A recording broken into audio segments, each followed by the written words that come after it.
Abro el libro del Éxodo.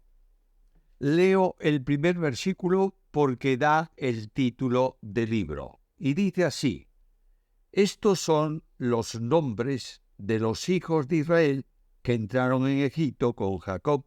Cada uno entró con su familia. El segundo libro de la Biblia y el segundo libro del Pentateuco es precisamente el libro del Éxodo. El título del libro viene de las palabras iniciales del libro en hebreo, que literalmente significa estos son los nombres de. La versión Septuaginta le da el nombre de Éxodo, haciendo una referencia al suceso principal descrito en el libro, que fue la salida de Israel de Egipto. Aunque hay eventos sumamente importantes en la descripción histórica del libro, persiste la salida, que caracteriza todo o abre la puerta a todo su contenido. Cabe la probabilidad de que este haya sido el primero de los 5 libros del Pentateuco, porque recoge los acontecimientos que ocurrieron inmediatamente de la salida y los que anteceden a la llegada a la frontera de la tierra de Canaán, siendo el del Génesis el complemento histórico necesario para entender el Éxodo, es decir, cómo hay un pueblo que está esclavizado, cómo sale de ahí. El libro del Génesis relata los acontecimientos que tuvieron lugar para que ese pueblo estuviese presente, y el relato sobre ese pueblo, su liberación de la esclavitud, ocurre en este segundo libro de la Biblia, el libro del Éxodo. El autor, no hace falta reiterarlo, para estos 5 libros fue Moisés. Durante los años del tránsito del pueblo de Israel desde la salida de Egipto hasta la llegada a la frontera de Canaán. Por tanto, debemos fecharlo, datarlo, entre el año 1450 y el año 1410 a.C. ¿Cuál es el contenido del Éxodo? El tema fundamental es la liberación de Israel de la servidumbre en Egipto en cumplimiento de la promesa que Dios había hecho a Abraham, capítulo 15 del libro de Génesis, versículos 13 y 14. Éxodo es la manifestación de Israel como nación, con la entrega de la ley por medio de Moisés. Dios se manifiesta continuamente en el libro como quien controla todas las cosas y ejecuta su compromiso en la relación pactada con su pueblo. Es el Dios glorioso, que se digna a vivir en la tienda de campaña en medio del pueblo, acompañándolo en las jornadas del desierto y proveyendo de todo cuanto le fue necesario. Es el que protegió a Moisés en su nacimiento, capítulo 2, quien lo llamó para liderar la salida de Israel y caminar por el desierto, capítulo 13 en adelante. El Dios de los milagros, como la apertura del mar para que su pueblo pasara en seco, capítulo 14. El que proveyó de pan en el maná para el alimento diario. Al mismo tiempo, se presenta como el soberano que entrega la ley para que sea cumplida por el pueblo. Capítulo 20. El que manifiesta su gracia, mandando levantar para él un tabernáculo donde su presencia se hace evidente en medio del pueblo. Capítulos 25 al 27. Pero es también el Dios que soporta misericordiosamente los agravios de quienes había liberado de la esclavitud, como el caso del becerro de oro, en el capítulo 32. ¿Cuál es el bosquejo? Se divide fundamentalmente del modo siguiente. En primer lugar, la opresión en Egipto, capítulo 1:1 al capítulo 12:36. Dentro de ese párrafo está la elección de Moisés, capítulo 1:1 a 4:31, Moisés enviado a Egipto, capítulo 5:1 a 7:13, los juicios de Dios sobre Egipto, capítulo 7, 14 a 12:36, culminando ahí con la muerte de los primogénitos, que es la puerta de apertura para la salida de Israel de la esclavitud. En segundo lugar está la liberación, 12:37 a 18:27. Dentro de eso, la salida de Egipto, en el capítulo 12, la dedicación de los primogénitos, en el capítulo 13, la conducción divina en las primeras jornadas, capítulo 13, versículos 17 al 22, la destrucción de todo el ejército de Egipto que los perseguía, capítulo 14, 23 al 31. Luego está un canto de liberación, capítulo 15, versículos 1 a 21. En el mismo capítulo comienzan las tensiones del pueblo, que concluirán en el capítulo 17, versículo 7, quejándose por el agua, quejándose por las situaciones, etcétera, etcétera. Va a ser una manifestación continua de ese pueblo a lo largo de su peregrinación.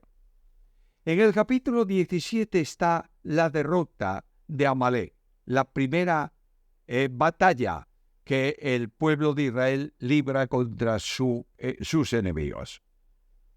Moisés necesita establecer colaboradores que le ayuden porque está agotado por el trabajo, y ahí está el relato en el capítulo 18.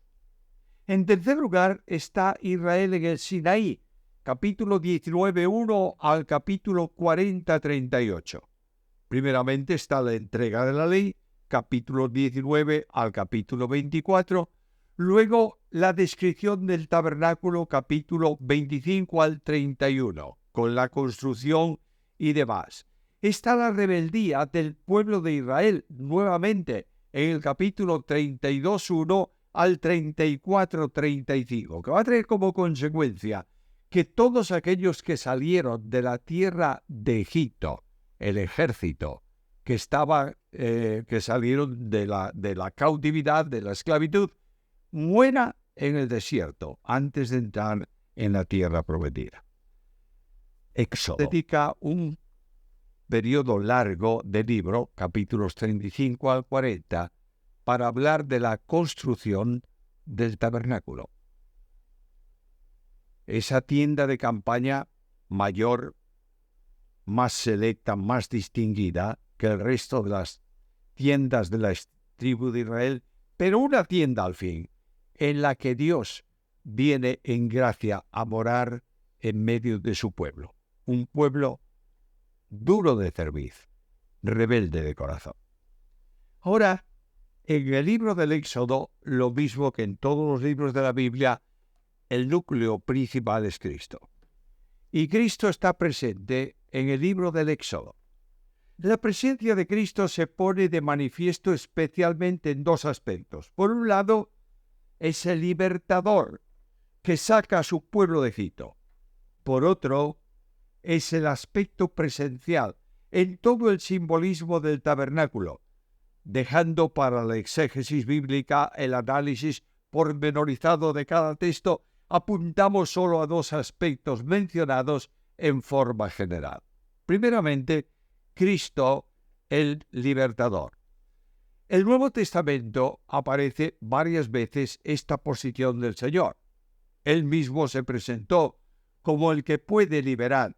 Así que si el Hijo os liberare, os libertare, seréis verdaderamente libres. Juan capítulo 8, versículo 36. Las palabras de Jesús hacen referencia al único camino de libertad. Solo el Hijo puede hacer libre al hombre. Este Hijo es el mismo que habla libre y libertador de todos los que creen en Él. Los judíos se creían libres como linaje de Abraham, pero no lo eran realmente. De ahí que Jesús habla aquí no de una libertad posible, sino de una libertad real. Les dice que solo cuando el Hijo los libere serán verdaderamente libres. El Hijo es el único que puede otorgar dos grandes bendiciones al creyente. Por un lado, la manumisión por la que queda libertado de la esclavitud del pecado. Por otro, la adopción por la cual el esclavo queda constituido como hijo. El apóstol Pablo precisa algo más en el aspecto libertador de Cristo. Él dice, el cual nos ha libertado de la potestad de las tinieblas y trasladado al reino de su amado Hijo, en quien tenemos redención por su sangre, el perdón de pecados. En la carta segunda a los Corintios.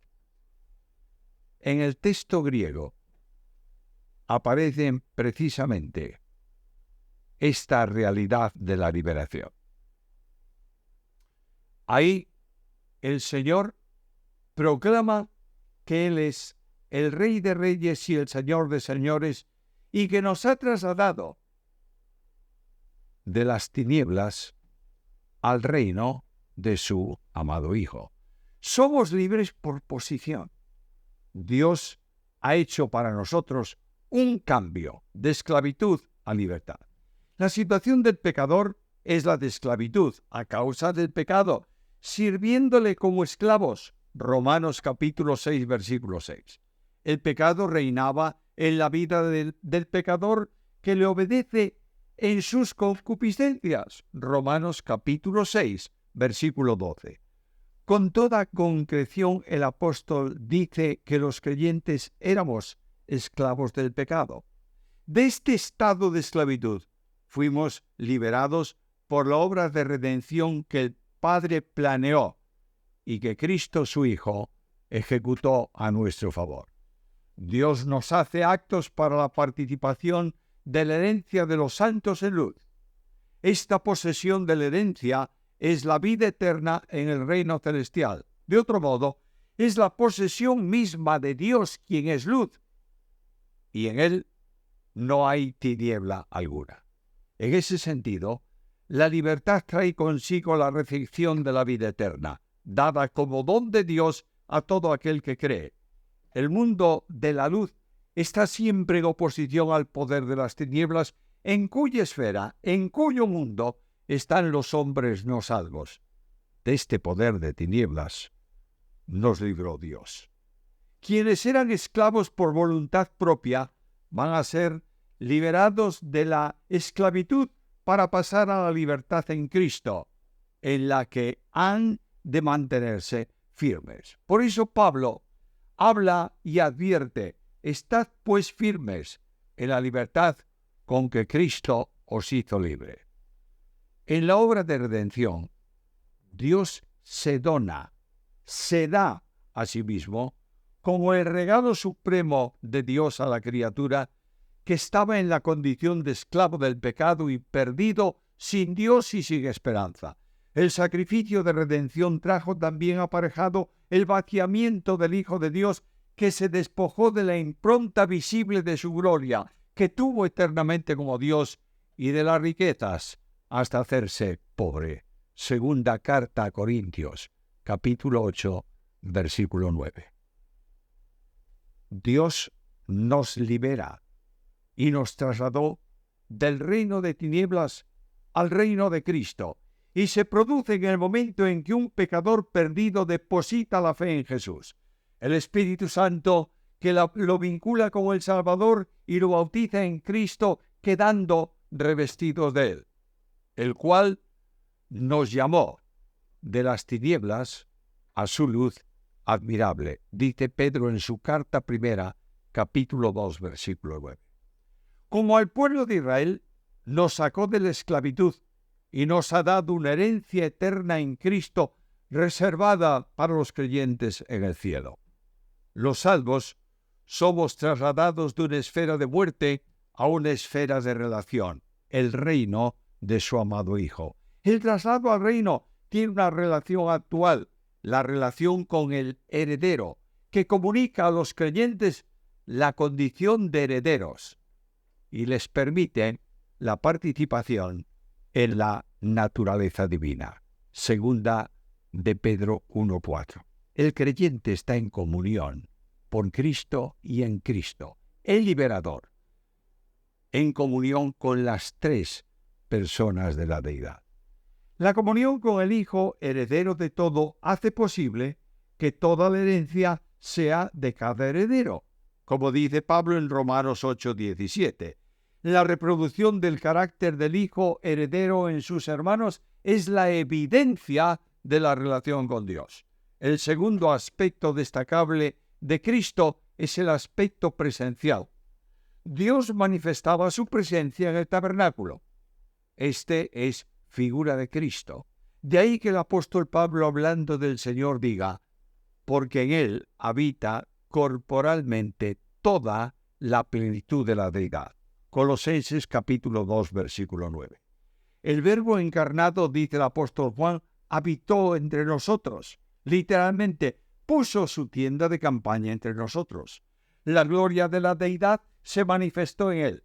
El sujeto de la oración es Cristo, de ahí que el versículo se refiera exclusivamente al Señor. Cristo es Jesús de Nazaret, el hombre que vivió como tal entre los hombres y murió en la cruz, resucitando luego de entre los muertos y ascendiendo a los cielos para sentarse a la diestra de Dios. Este es Emmanuel, Dios con nosotros. Dios nos ha hecho santuario en Cristo, santuario de Dios en el Espíritu, por lo que demanda de cada uno de nosotros una vida de santidad. Qué bendición tan grande es acercarse a este libro del Antiguo Testamento y poder decir a Dios, gracias Señor, porque siendo esclavo me has liberado.